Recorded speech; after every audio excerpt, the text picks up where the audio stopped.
Welcome. Thank you for joining us. You're watching Eye on Harvard, brought to you by InTimeTV. I'm Ogan Gurel. Eye on Harvard broadcasting worldwide, the world affecting Harvardians and Harvardians affecting the world. And today we have a very special show, a very special guest, David Wilhelm, known to many of you. Welcome, David. Good to see you. Good to see you.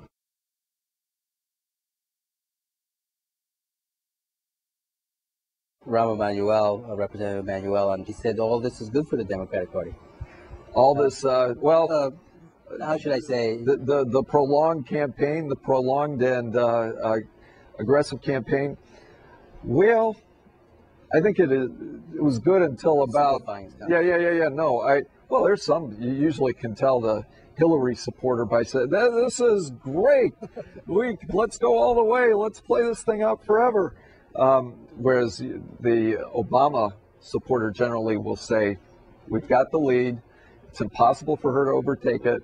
It's time to bring this thing to a conclusion." So you usually can tell who's supporting whom by what they say. Such from Representative that's not true for him because I think he's honestly undecided. But I think by and large it's been good, and the level of energy and the number of new people that are coming to the polls, that's all a good thing. That's what his point But is. I think as it gets more and more negative, as it's more and more tit for tat and back and forth, and I'm not sure it's all good. Sure. And to the extent that either of these candidates, well, one of them is going to be the nominee, and I think they will both have significantly higher negatives than they otherwise would. The other thing that's happening is that Senator McCain is being able to reintroduce himself to the American people without any interruption, without any engagement, and with that, right.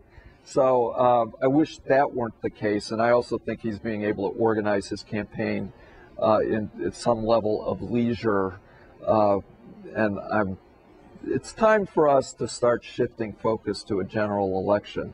Now, the fact is, Democrats, both at the superdelegate level and the rank and file level, are going to be the ultimate decision makers there. When they decide it's time for this thing to come to a conclusion, it will. Yes. And I think that the next big point will be at the conclusion of the North Carolina and Indiana primaries. If Barack Obama wins North Carolina and Indiana is pretty close, I think the din from Democrats to bring this to a conclusion will increase greatly. And specifically the superdelegates. Specifically superdelegates, yeah. But I think rank and file too.